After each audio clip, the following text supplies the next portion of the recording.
to start? Yeah, let's start because we've only got 25 minutes. Yes, so a brief user form because the session's very short this time. We do have slides, but anyone who's been to one of these before will have seen exactly the slides we have. Basically, we don't want to be talking much here. We want to ask what users of data are doing, what's good, what's bad, what should we be doing better, what should we not be doing. Talk to us. I'm going to start Paul Rowley, That's all. being the primary Laravel user. This has come up a couple of times in the last few weeks, and I know there's no simple answer, but we've had, where's Dan? Is Dan here? Oh, right. When Dan came on board, there was oh, can I have access to our KFT? Oh, yes, there you go, you've got access to our KFT. Oh, I need access to stage. Yes, okay. Oh, now this morning, master validation production. It strikes me that we need to do group stuff much better, group handling, so that Dan could be added to an LDAP group and automatically across all that group. Okay, I'm trying to solve the problem by telling you how to do it. I shouldn't do that. So we need some way, so you just add a new person into a group somewhere, somehow, so that they then get the appropriate permissions for job submission and blah, blah, blah. I've thought about this a bit. The main safeguard on that has to be that it's only going to be the lab team who are able to add people to those groups. Yeah. Right? And then we can do it from there. Because none of the current groups are sufficiently fine-grained, and if you leave other people to add people to the groups, then you will lose that fine-grain again. Yeah, but the important thing is it's one group and it goes across all instances. Yeah, one group, different groups doesn't make any odds. Yeah. Well, all instances where it's appropriate. So, for example, Dan doesn't particularly need to get onto the LNG instance at the moment. I mean, at some point. But to be honest, why not? Just do it. Well, yeah, but again, this is more about my megalomania than if Dan's maybe a special case, I'm sorry to keep picking on you. But LNG is a very restricted set for good reason. And so there should be, let's say, an LNG group which you get added to, and boom, you're on the LNG. It also probably means that you have access to production as well, because why not, right? So production sort of, everybody should get that. So, to be honest, this should all be trivially doable just by defining the weight groups in LDAP, and then we can, we just use the groups out of LDAP just like it. Sure. No, because there's going to have to be some plumbing because the groups in Django are not mappable directly to other groups. Oh, yeah. Okay, that sounds like a clear bug. Well, no, it really should be. No, it's not a not. bug. It's not. It's the way it was implemented. For hysterical reasons, it was implemented that way because it was like we had just the one production instance. We went, okay, we need people to have restricted access to certain devices. Yeah. So the group concept was developed and put into Laravel. We don't use LDAP groups. Okay, that's news to me, and hence why. Okay, hence the so it is actually the group thing is implemented within Laravel within the database. So what we need to do, we need to think this through. I'm not planning on trying to solve it here, but I would like, because it is really frustrating for new employees to say, oh, or their managers or whoever, I've just joined the company. Oh yeah, right, we put them in this group, and I can't do anything with Laravel. I've got to go and ask the lab team, can you add me? Which is, it's just frustrating. So it's just a note, and we really, V2 is fantastic. I would love to, I want to sort of praise it. It is very good. But this is one sort of hold back from the past. That I think we should seriously investigate. Yes, sure. I second that motion. I think we already sent a patch to just get the basic LDAP proof as an access mechanism in there, because we're running into exactly the same thing. So we would very much, right now, we just have an all or nothing. That first, we didn't want any LDAP user to be able to access Lava. So that was the first step, was to say, okay, we'll create a Lava group that allows you even access to Lava. And I think that's a patch we already submitted. Right. I'm looking to see when that was actually put in. Yeah, I was like, I think he sent it up like a month ago, the guy on my team. And, but we very much have that, which is you go in, you're added to the Lava group, and now you send an email to us, so we can actually have the permissions for you to get something done. And we very much like the capability to say, okay, you've been added to the group or group A, B, or C, and that will give you access to these devices or these capabilities. Yeah, also in the database there's some historical submission permission stuff. If you go, when you add a user, sorry, you don't add a user, the user has to log in and then you can go and change the permissions, which is also a frustration. But you go down, you've got to say, Lava dashboard app, Lava scheduler app, you've got to give them permissions so that they can actually submit jobs. So on a note on that, we have actually got command line access for tweaking users on the master command line. So Sandy did some work on that, on how to create a user directly from. Oh right, sorry, you're talking about specifically. So that little bit about they need to actually log in themselves, we could actually just sort that out. We had scripted to do it. Okay. And the review that went in, that's more about, so it does allow the Django settings to pick up. But I think I'm not sure whether it's actually group permissions or whether it's just. You have to belong to an LDAP group, basically, to allow you to log in to Lava. That's not the same thing. Yeah, no, this is just the first step. So we need to go through and actually have a decent design discussion about this. We can do that next week. So I'm just going back to the admin users page. When you go to a user and you've got to then go and select all the Lava scheduler app, it's the permission to submit a job. The only one that matters is cancel or resubmit. It's the only permission we still use. Then can we simplify that box so that it's full of stuff that is just done? As far as I'm aware, other than the pain of having to go through and find the bit. A lot of the entries of that box will disappear when you drop V1. Sure, let's do that. So, talking about dropping V1, moving on so we don't lose the entire session. Does anyone here not know about V1 going away? Awesome. People have been paying attention and we've communicated. Yes. Yeah, so we will, in the lab, so for all production instances in the lab, and there are 5 when we drop V1, we will make an archive version of that instance, so that you can always go back and look at the historical jobs. Because the database is going to change, there's going to be a lot of dropped fields. So are we just doing that for main validation? No, we're doing it for all of them? Yeah. Okay. No, well, okay. You don't have to worry about LKFD. It's only ever run V2. Yes.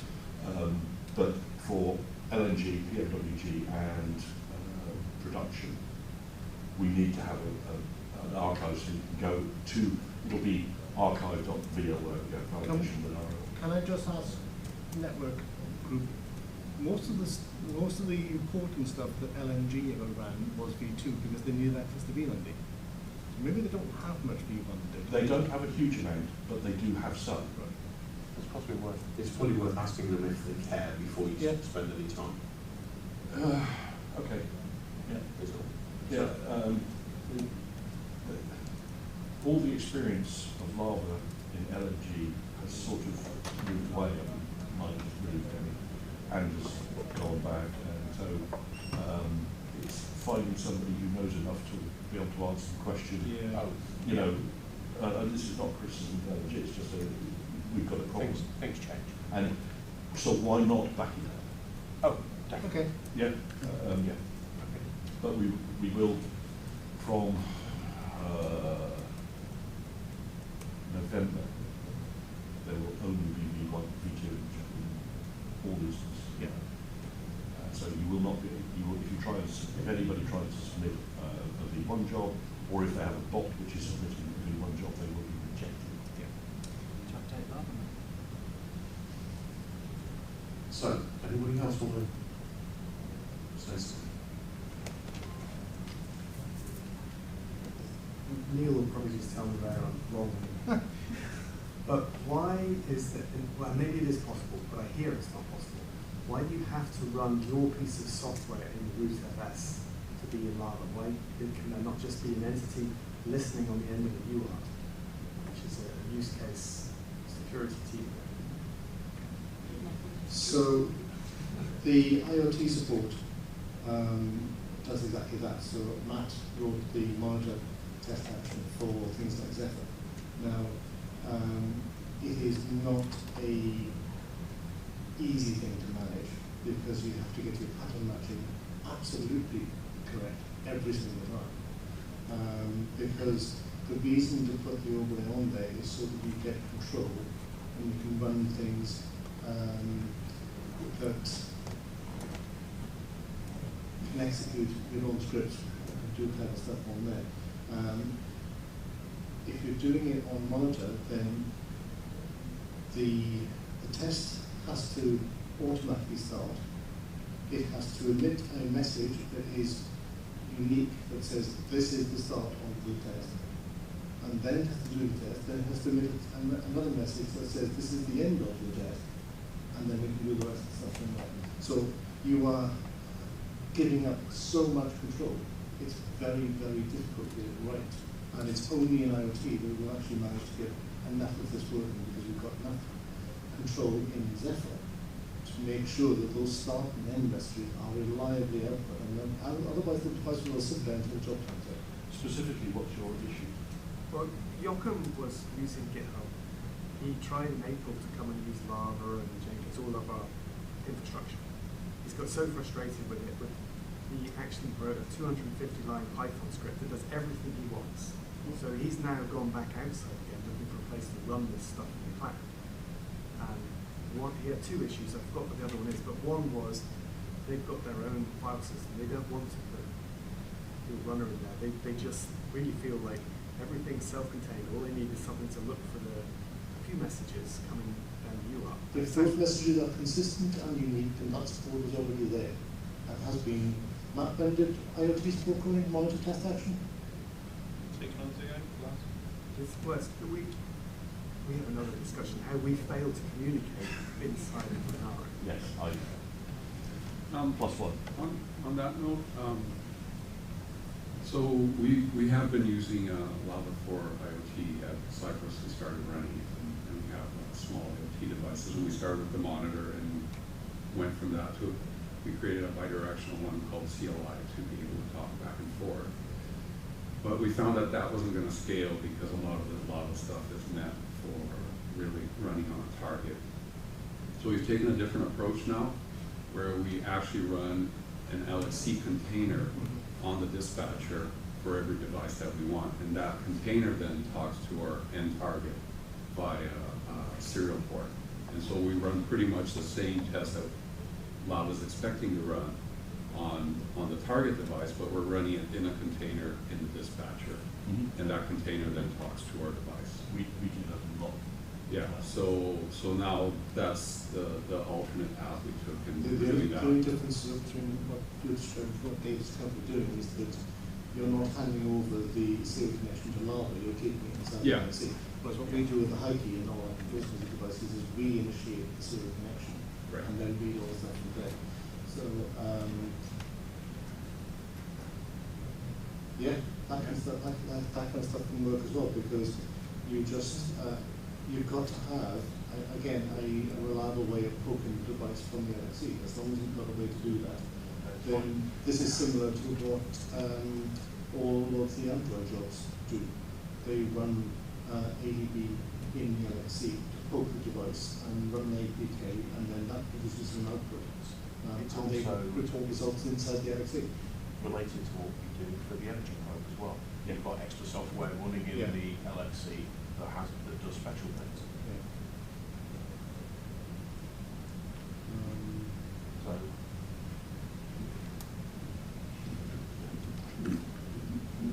Hi. Can I have public charts for B2 jobs, please? What's that? Is that? Did we looked at this? No. So- Because you have to log in to see a chart, a V2 Oh, chart. Yeah, so I mean, the reason is for the Quenu community to see the state of CI for the jobs that we run through Lava. On V1, I just published a chart that shows the state of the test, but now nobody can see it apart from me. They can see the results stream, but they can't see a chart, sharp font. but not the chart from us. Sorry, that does seem silly, doesn't it? I think what it is the charts are saved per user. Yeah. Whereas if you convert the Not only Yeah. that, there's a couple more things. There's a couple more things here. If we want to have like sort of authorization what a user can see from those results, there's maybe some of them like cannot be seen if they run on devices that are restricted. Stuff like that. None of the stuff If the user is not logged in, we can't really tell. but Should we set an attribute of just this is totally public, yeah. regardless? Yeah, we probably need a setting that with the chart, just a way to Make it more readable. Previously, it was easy to manage this because of the bundle streams, which were either with public or not. You can just show yeah. it. It's a case of the query underneath could easily match. Yeah, so what we need is a value in probably the query that says exclude restricted jobs. All right? And then any query with that field set, any chart based on that query, and then we'll manage it. Sorry, just a follow-up. What would be really useful is if I could have a build or test button that Lava could serve that I can then stick in a document or a wiki elsewhere, so people have an easy way to just go, oh yeah, master's still okay. Is there any way of doing that? Are you talking about embedding it? Yeah, so Travis and a lot of the other CI systems give a build button that's tied to a branch, and then you can just embed it in a markdown file. So when you go to GitHub project, I really what people want to see is everything's okay or there's a problem, and then if there's a problem, they can go follow the link and see what's failed. But it would be nice to have all the tests that we're currently tracking on Quenu Master are green. Here have a green icon. You want that in the query or in the chart? If there's a consistent URL that I can then embed into a markdown somewhere or a wiki somewhere that always reflects the current state of it's So something tied to give a query of what the results are like for the most recent tests. Yeah, exactly. Yeah, it would have to have some kind of recent Yeah. match, because otherwise it will just go back to whatever was supposed to be. Okay. That sounds interesting. Useful. Yeah. Cool. So, next. I want to go back to what Mike said about communication. Yeah. Sorry. It's fine. Well, this is the crazy thing, because 5 minutes ago we said, well, who's not aware of dropping V1? And so that communication works. We shouted about that for rooftops. This is more about people trying to get engaged with Lava and being given not just the documentation is fantastic, but there's tons of it. So just saying it's in the documentation is not an answer. The Or equally, some of the things that we mentioned that are new may not, without being explained in different terms, will mean nothing to other users. The communication is asymmetric. If you are pushing out there the message, meanwhile it's going away, it gets to people. When people come to you not quite knowing what it is they're trying to solve, they really need somebody who holds their hand for a little while. So this is a function I think we've been calling for a long time, even pre-V2 days, where, and the thing is that they're coming to people that they think are the gurus of everything, which for certain Venn diagram of intersection sets, that there is enough guruship around, but it's about your day job and the other stuff that you have to carry on. And I think that we need to cut time out of our schedules, or we need to have that function there to assist people, to bring them on board, to help them understand what they're doing, how to create a test job, your first test job, not just, yes, I know you can go and get an outline job and play around with it, but there's more to it, a lot more, as you know. So I think there's definitely a call for we need, whether we make it a role within Linaro or we make it a part of the duties of certain people, we need to make it formal, not just a sort of informal, like you said, sense measure. That needs to, I think, we got. I have a use case where I need to extract a log that's associated with the test result. Is there a way of doing like a part of log that says, okay, this is the part of log for this test case, this test case today. I need this part of it. In the very early days of V2, I did actually design the logs to try and do that. The overhead of doing that meant that we had to change that logging front end because it was just too slow to manage. So, and you just